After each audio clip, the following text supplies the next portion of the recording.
welcome to Tibet USA, Mark. Thank you, Phuntsok.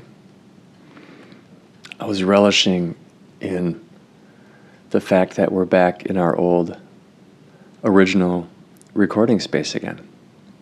Yeah. Kind of nice. This is the place where we first started our record and did the podcast, first episode. Mounds View, Minnesota. Shout out. Thank you. I was relishing or reflecting on gratefulness. Thank you for the tea.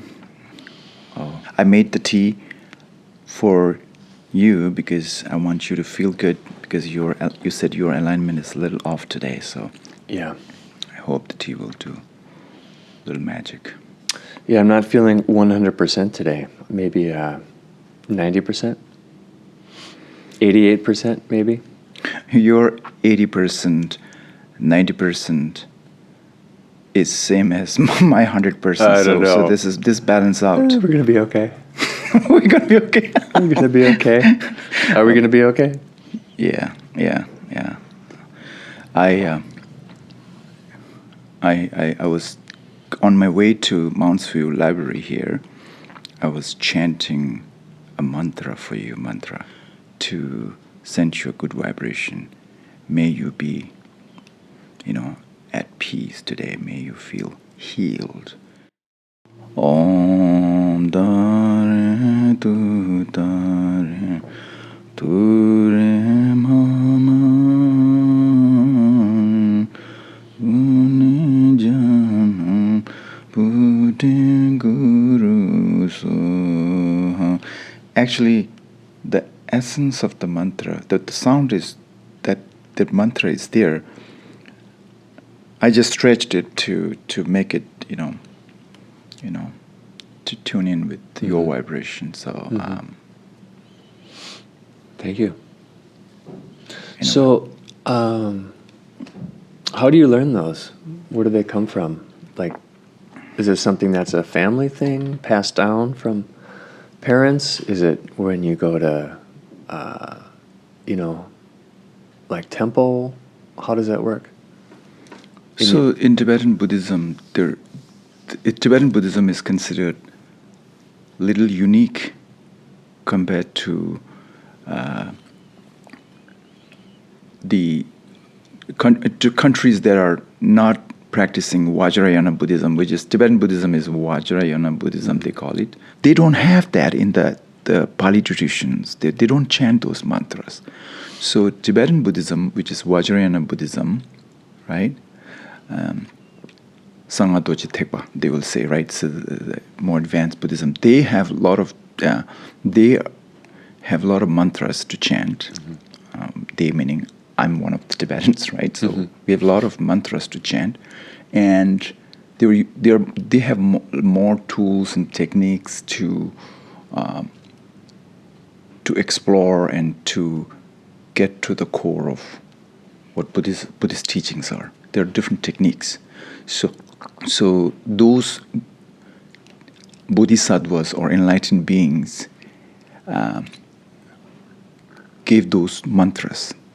And I think we covered in a couple of episodes before that some practitioner, yogi or great seer or lamas or rinpoches, when they go into deep meditation, they have these visualizations, and they will, teach those mantras that I have revelation of that deity, that Buddha. So these are the teachings that I've received it. And back then it was only taught to those selective few who are committed, who they have to receive the initiation first, and then they will receive the empowerment, and then they will get the meditation, practices taught. So amongst them is the mantra recitation is one of the practices. So once they teach, you have to go through certain practices. So one of them is mantra recitation. So when you chant those mantras, these mantra sounds has this reverberation, this vibration.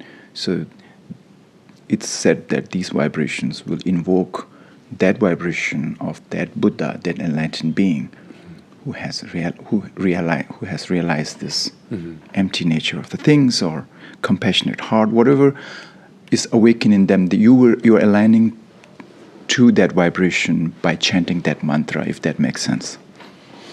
I was looking for more like, my mom would chant that to me before bed, and that's how I learned it, but that's okay. You gave me an incredibly detailed answer that I don't know if I understand. So I apologize, listener. I am so not a good partner today for Phuntsok. He's going to be shaking his head at me. Oh, no. So you explained very nicely how they have been created and how they are passed down in the culture. When did you first start learning them? Oh, ever since I was born in a Buddhist family, Buddhist parents, Buddhist culture, Buddhist tradition. So I'm born in a Buddhist culture. So that's what I was trying to say in a couple of episodes before, that what you believe in, what your belief system is pretty much shaped by where you were born, and your surrounding and environment. So that it's a huge topic influence, for us. Yeah. That influence has led me to seek or receive those teachings from Dalai Lama and different high lamas in Tibetan Buddhism. I went by myself to receive those teachings. In fact, last Saturday when you were texting me, I texted you back. I was in one of the Buddhist monasteries where all the Tibetan Buddhists are gathered. Not all of them, but many of them who could make it. We gather together in the monastery and do that prayer of a Tara mantra. And it was beautiful, collective energy. Cool. And I was mostly not reading it. I was reflecting on those others reading it. It was deep. It was really deep. So you were kind of a part of their expression of it, and you were more soaking it in than putting it out there. Meditatively. Those who are reading it, we are supposed to chant together, read together. Those who are reading it, it doesn't mean that they're not reflecting or they're not at the core.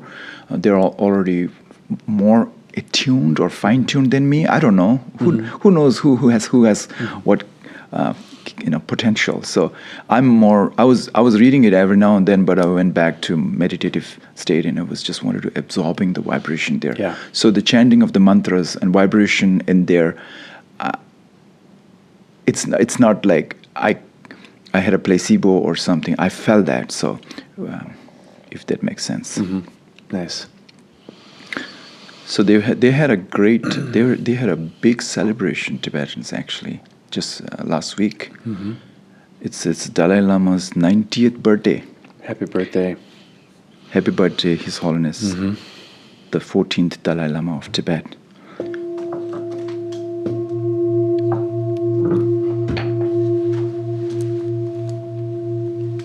Any wishes to His Holiness, the 14th Dalai Lama? Mark? May he live long. May he see some of his hopes for his country of Tibet be realized in his own lifetime. Yeah. May he have more years of hope and peace. He's a fighter. He has been fighting rigorously for 60 years or longer, since he was a young man. Too young to be saddled with that kind of responsibility. Yeah. Which is, you'd think would shorten his life, that kind of pressure and cultural weight, right? Yeah. And I'm just learning, about the Dalai Lama and Tibetan culture and the occupation of Tibet. I know just a tiny bit, and knowing you has helped, talking to you has helped, coming to some of these cultural events has helped, movies and talking with you, and it's been good. But he was born on July 6th, 1935, in a small village named Taksar in Tibet. It's in Amdo region of Tibet. So, and at the age of 2, he was recognized as the reincarnation of the then 13th Dalai Lama. So his name is Tenzin Gyatso, born on July 6, 1935. Yeah, lovely. And we just passed it. Yeah. We usually don't timestamp our podcasts, listener, because we like it to be relevant whenever you're listening. But just for relevance sake, it is July 12th today, Saturday. So the Dalai Lama's birthday, 90th birthday, was just 6 days ago. So the Tibetan community in Minneapolis, and there's Tibetan communities all over the United States for those people. All over the world. All over the world, yeah. But Minneapolis tends to have a strong Tibetan community that I was aware of probably 15 years ago when I moved to Fridley, and I realized, oh, I have neighbors that have these very colorful flags in their backyard, and I started seeing them all over my neighborhood, and I had a direct neighbor who is Tibetan. A shout out Kalsang, and Doma with your beautiful dog Nangsa, who is very, very good friends with my little dog Artie. They're kind of besties. So I started learning about Tibetans at that point in Minnesota anyway. And as a teacher, I had probably a dozen Tenzins in my different classes when I was teaching in Columbia Heights. And I'm like, why is Tenzin such a popular name? What's going on with this Tenzin? So Tenzin is a name given by Dalai Lama. Dalai Lama's first name is Tenzin. Yeah. So anybody with the name Tenzin is name given to him by Dalai Lama. Was it a big name in Tibetan families before that point too? Just like a common name? Or not? Did he make it kind of like cool or big? Whom? The Dalai Lama. Was because his name is Tenzin. Did he kind of make that like a very popular name? No, or was there's nothing to do with that. Okay. So when Dalai Lama, people in Tibetan people, when that's a dumb question, I realize. When they have a baby, conceive a baby, they want to receive a name. They want to get a blessings from high lamas, high gurus like Dalai Lama, Rinpoches we call it.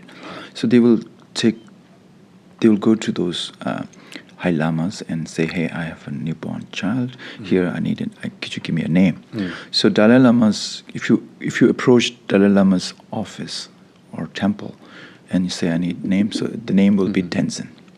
Has nothing to do with his popularity or something. So Dalai Lama will give that. And by the name, I can tell what sect of Tibetan Buddhism he's not practicing, but how he got the name. Yeah. So by the way, His Holiness the 14th Dalai Lama of Tibet, when he celebrated his 90th birthday, a couple days ago, 6 days ago, declared 2025 as the year of compassion to mark the Dalai Lama's 90th birthday. So this initiative was, coincides with Dalai Lama's 90th birthday because to honoring his lifelong commitment to compassion, nonviolence, and human rights. I love it. I love it. Yeah. I'm just going to put a bookmark here so that for future episodes I can ask. I want it to be questions all about how the Dalai Lamas are chosen, how they're identified, how that whole lineage works. So can we bookmark that for a later discussion? I have a lot of questions about that. Yeah. Very ignorant of how that process works. And it's kind of the equivalent is like in Christian culture, Catholic culture is choosing a pope. The Catholic Church just picked a new pope a couple of months ago. And I don't think the process is anything like it for Dalai Lama identification, but I think it's just as important, to the Catholic Church. I'm not Catholic, but I know the Pope is the spiritual leader of the Catholic Church and in a lot of ways the Christian Church, because the policies and decisions and presence filters down through other churches too. So anyway, I'd like to learn more about the Dalai Lama. Beautiful. And thanks for being here to listen to me, because I get to share this, because when we talk about compassion, it's not really popular. It's not conventional. It's countercultural. I sound radical to talk about compassion. It's countercultural. Dalai Lama said, do you want to hear? Compassion is the radicalism of our time. Did you get that? Beautiful. In a world often driven by self-interest, division, conflict, choosing a compassion is radical.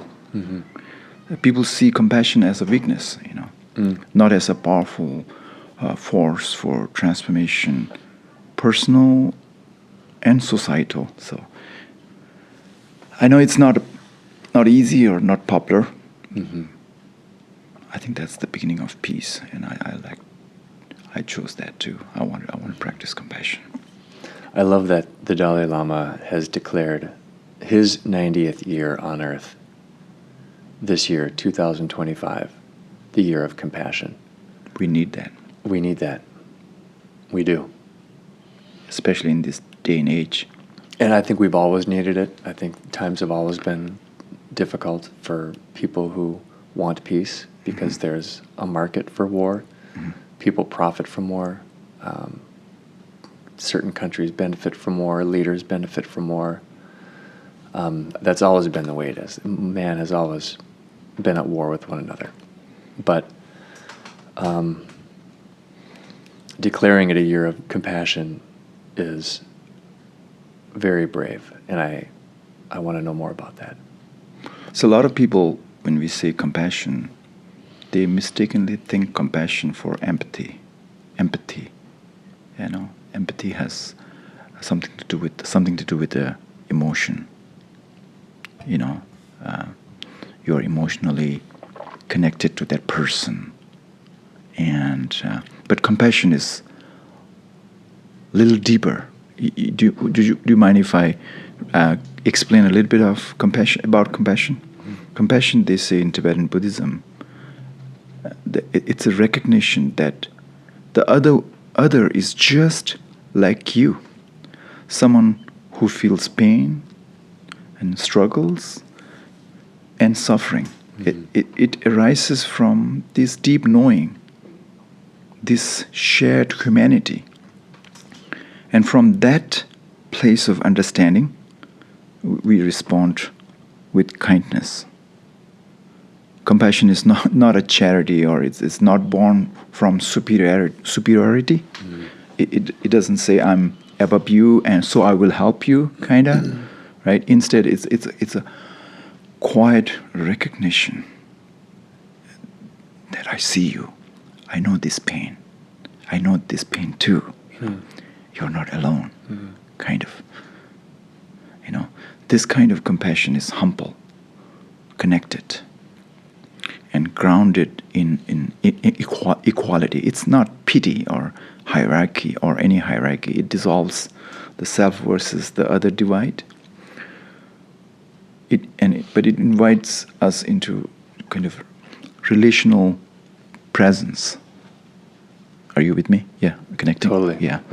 So you want me to give a quick reflection on compassion?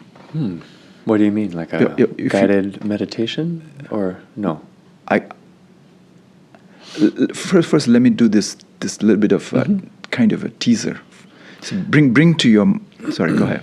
No, I was going to say something silly and stupid, but I heard my wife's voice in my head saying, just let Phuntsok talk. Why do you always have to say something stupid?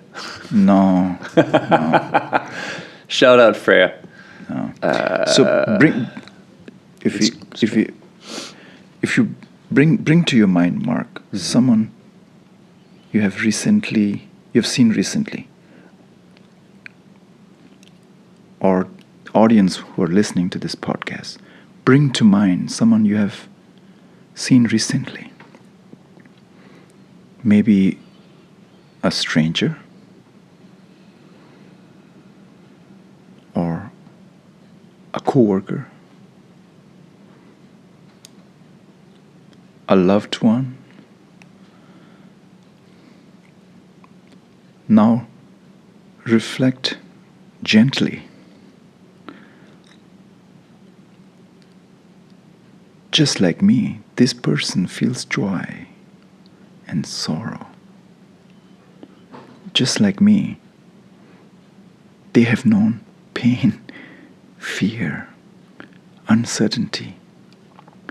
Just like me, they long for peace, they long for safety and love, right? Let this knowing soften your heart.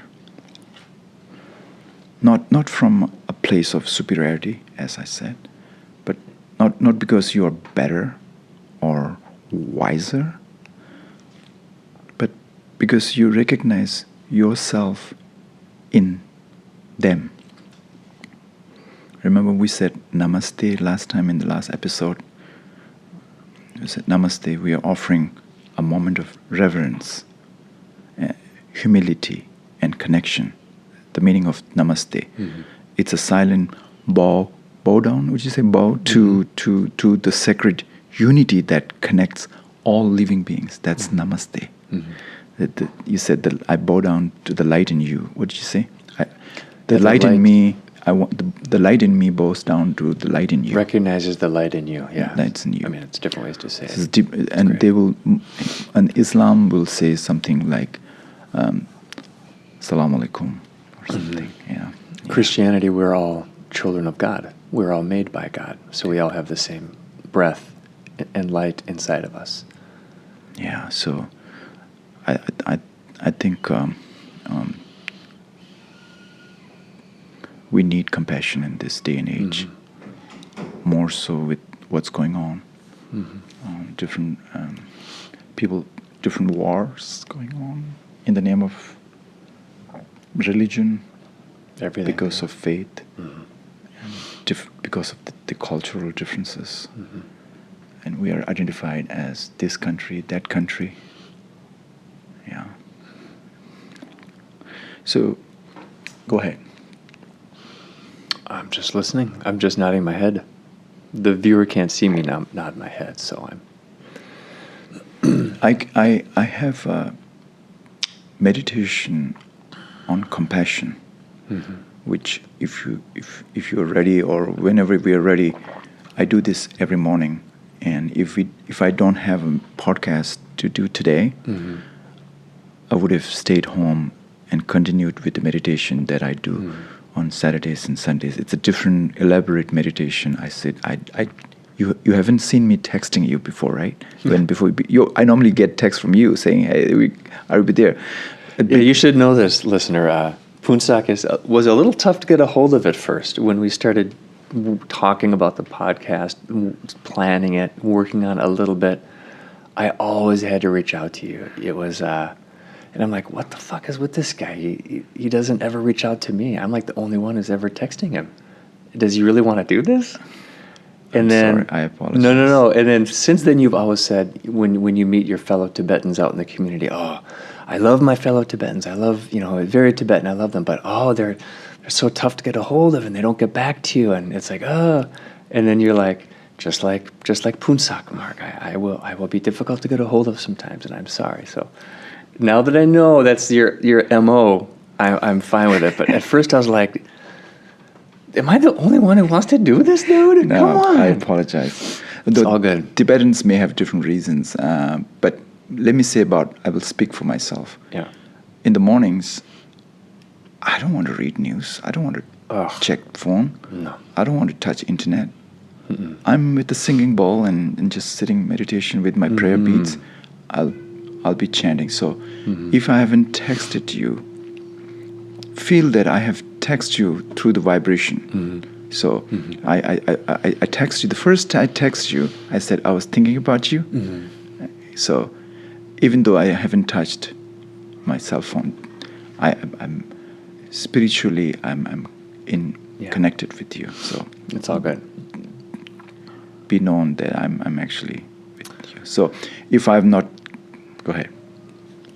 I want you to you said you had a compassion meditation to share.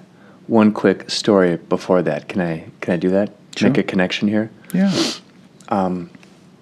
Just a few minutes ago, you were doing a introduction to compassion, asking the listener to think about someone that you've seen recently or that you know. And there was this guy last night. Freya and I went to the store to pick up a couple things for a little pool party we're having later today for her brother's birthday, and our son's birthday. And so we were picking up a few things at the store. And there was a guy helping us at the checkout who I've seen once before. And I saw him probably a year ago.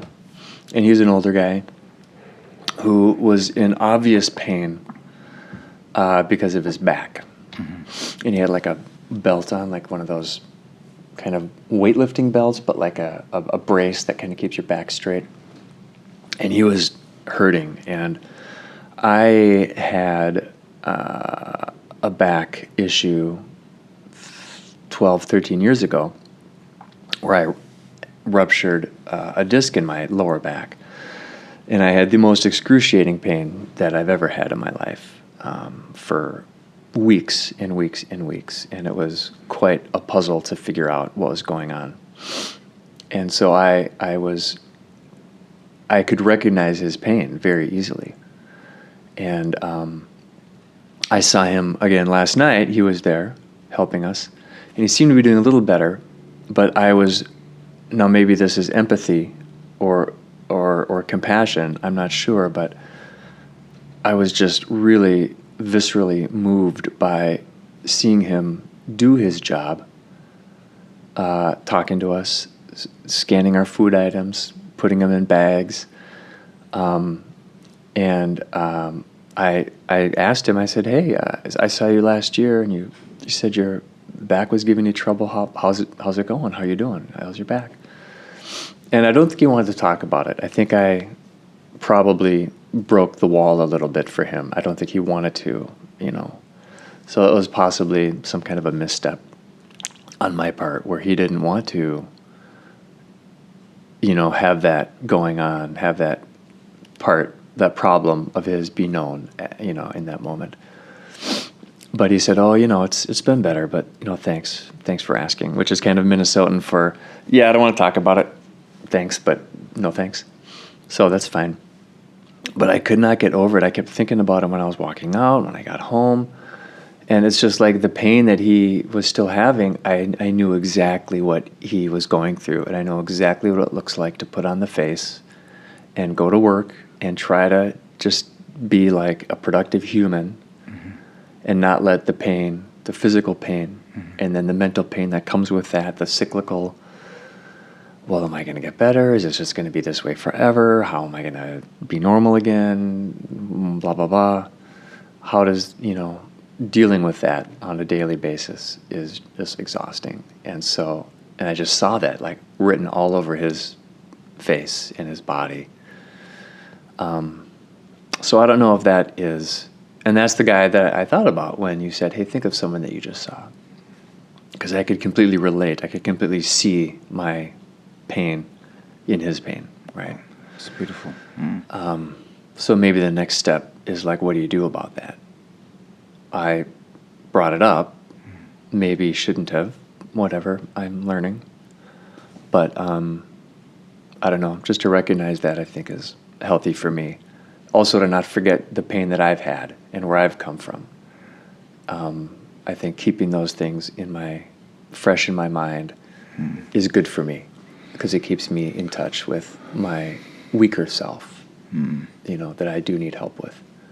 And you can't do it on your own. I can't get that help on my own from inside me. I have to go to other people for that help oftentimes, which is good. So anyway, that's my little story. Good. How you extended your, I could say that to be able to relate to what other person is going through is the first step. It's good. Mm-hmm. We're talking about compassion. Yeah. Dalai Lama's birthday, I was watching TV on the news or in the YouTube, on the social medias. He declared that, okay, this legacy, this Dalai Lama's reincarnation, this is the 14th reincarnation. He's 90 years old now. He's in India, Dharamsala, in exile because of the Chinese occupation of Tibet. And he said, all right, so now, bless you. He said, I'm going to declare this, that I'll be born again. He said, I'll be born again, and this 15th Dalai Lama will be there. So there's this continuity, and Tibetans have faith, and they have this reverence to His Holiness, and they view him as enlightened being. He's the manifestation of a compassion Buddha, right? Dalai Lama Tibetans will consider him as the manifestation of a compassion Buddha. Buddha is called Chenrezig. The name of the Buddha is called Chenrezig. So they were so happy that, okay, there are a lot of high lamas, they didn't come back. They have their story and their legacy, their teachings are great, but they never came back. They couldn't find the reincarnation of that, and some of them said, "I'm not going to come back." Right? It's an interesting story. So I want to know more about that. It's not just a story, but these are facts for people who are practicing and living the Buddhist way of life. So now, when he said he's going to be born again, the 15th, the counter news from China is that, all right, so this is what we're going to do. So Dalai Lama will be born in China, and we will be electing the Dalai Lama according to the People's Republic of China.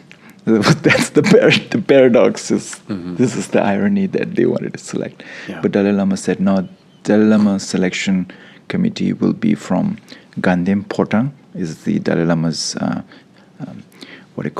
there's this foundation, his own office will select that. No one else, but they will select. So I'm afraid what Communist Chinese will do. Yeah. No, this is one reason why we have created this space, Tibet USA, is we're creating this new ideological place in America that's far away from the grasp of the Chinese or other forces that don't want peace or don't want the Tibetan culture to flourish. It's our little way of saying, yeah, we're going to talk about it over here, and we're going to, I don't know, maybe I'll probably cut that out because that doesn't make any sense. No, this is like I said, sanctuary or safe space for these voices to talk about. That's why Tibet USA honors those nonviolent approach, those who are the champion of peace, nonviolence.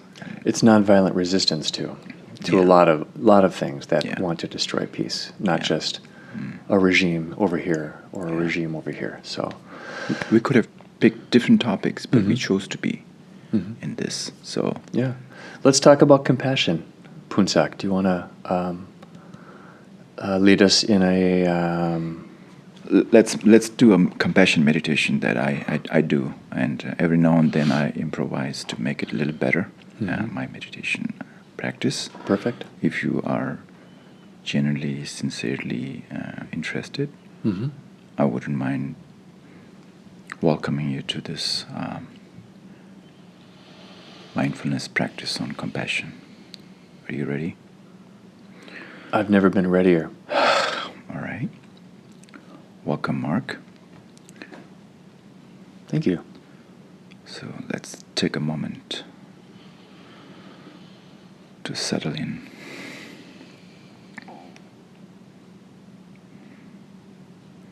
Find a comfortable seat wherever you're sitting, wherever you are.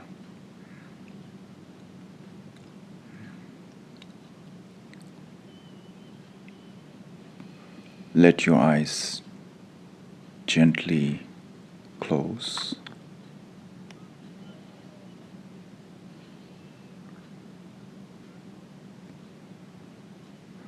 Or simply lower your gaze. Whatever helps you to soften into this moment. Take a slow, deep breath in.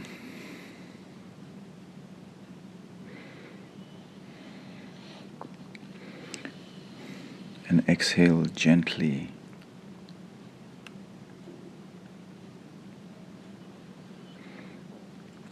Feel the quiet stillness in the space between your breath.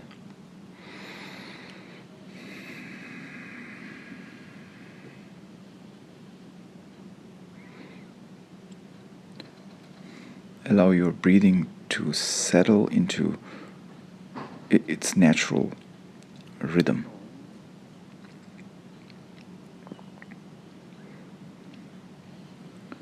With each inhale, feel your belly gently rise.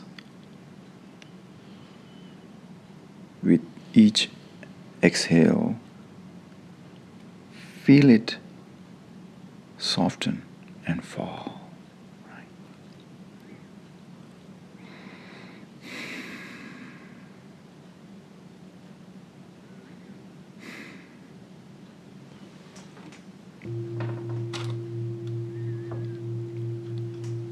Let your breath anchor you here in the present.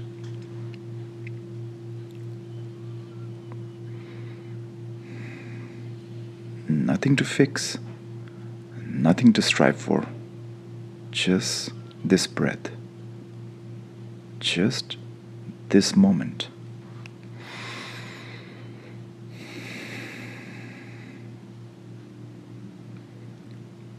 With each breath, let go a little more. Release any tension you're holding.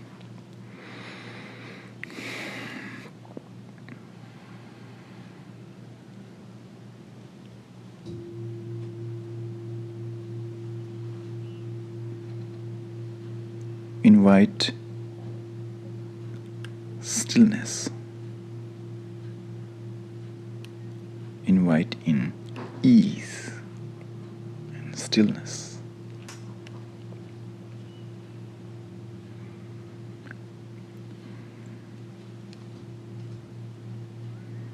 And if your mind begins to wander, as minds do, simply notice.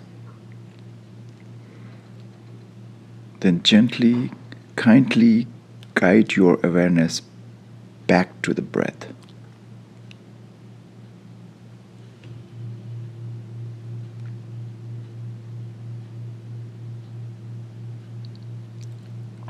Again and again, with patience and kindness, guide your awareness gently back to the breath.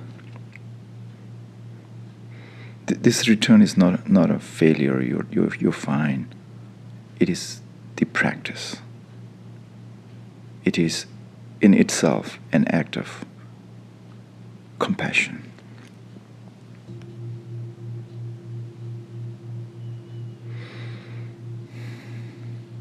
Bring yourself fully in this present moment.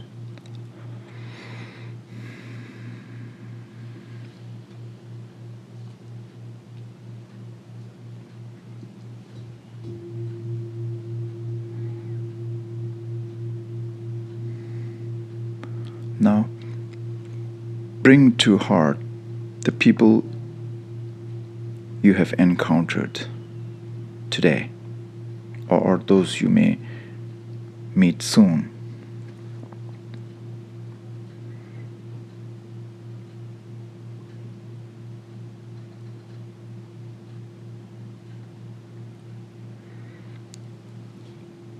Each one carries unseen burden. Each one longs for peace. Each one wants to be understood, just like you. Feel this simple truth.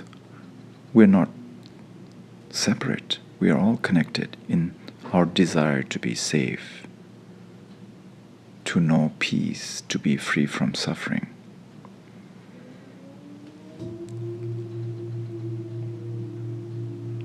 Let this awareness open your heart.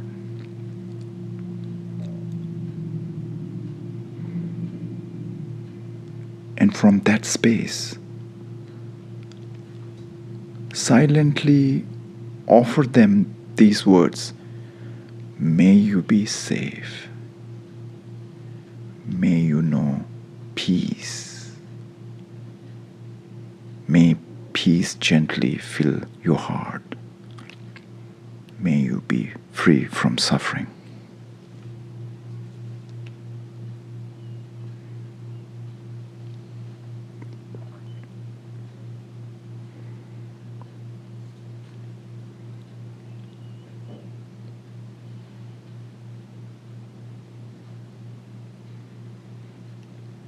Let these words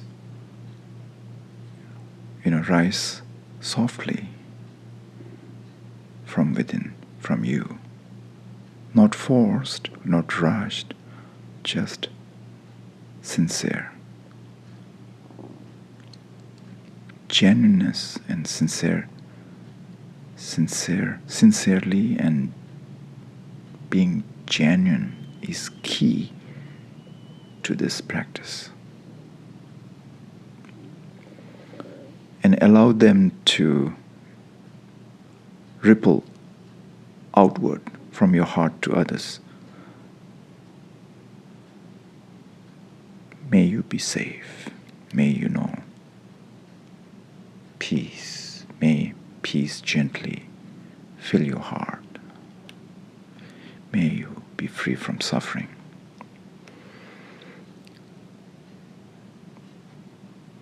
Send those words, vibration, to all, to strangers, to co-workers, to loved ones, even to those who may have challenged you.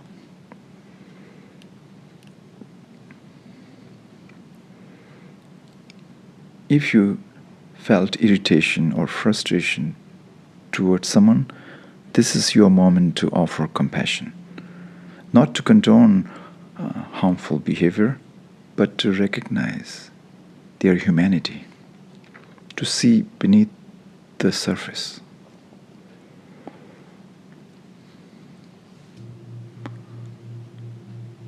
Compassion is not about fixing, or it's about opening. It's choosing care over judgment, presence over indifference. And in this opening, you are not abandoning yourself. You're returning to your deeper self. By caring for others, you honor the deepest part of your own being.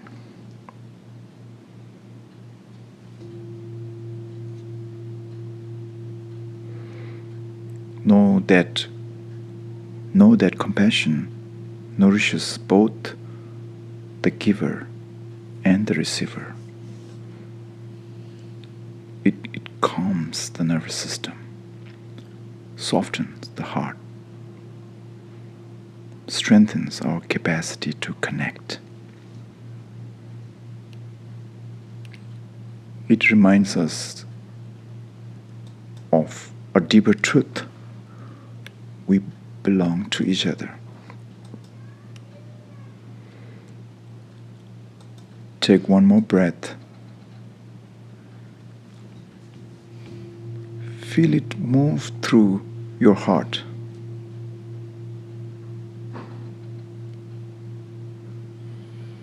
Did you feel it?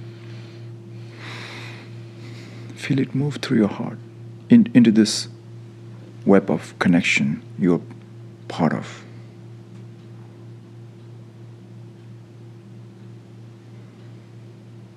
Compassion dissolves the walls of ego, and in that softening you may glimpse something spacious, luminous, a quiet peace that arises from unity.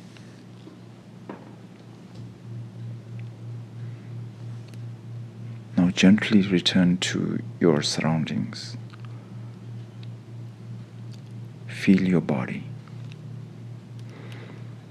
your breath, your presence.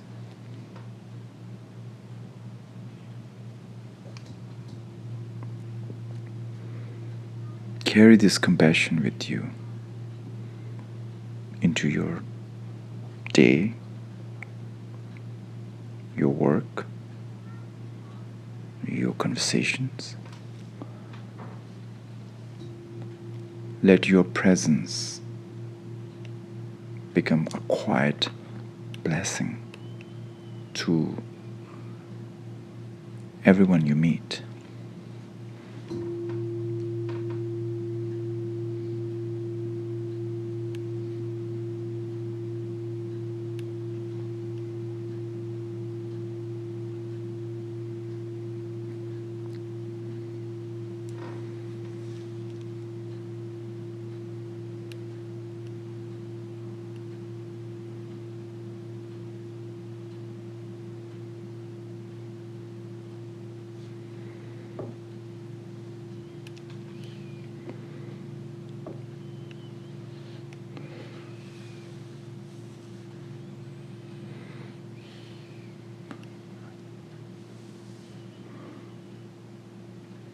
I was just reminding that we're part of a larger living web, interconnectedness, interdependentness. I just focused my meditation on that. That in a deep meditation, my humble experience is that when I touch that deep core, that that selfish thing, that I wanted to take care of myself, that is so, I know we have to take care of ourselves, of course, right? But acknowledging that the others are also same. And then from that dimension, from that, it dissolves that ego. And now I'm more able to connect and relate to what other person is going through. As you just said, you met a friend with a lower back issue. Let's continue to explore that in coming weeks and episodes of Tibet USA, Phuntsok. I think we leave the listener with this compassion meditation fresh in their minds and hearts, and sign off for the day. Is that okay with you? Yes. Thank you for bringing that to us today. Thank you for allowing me to share this. Truly my pleasure. Very much appreciated it. Dear listener, have a wonderful week. Take this meditation with you. Let it move you. Let it stir you. Let it drive you to see all of your neighbors, friends, coworkers, enemies, as like, not other.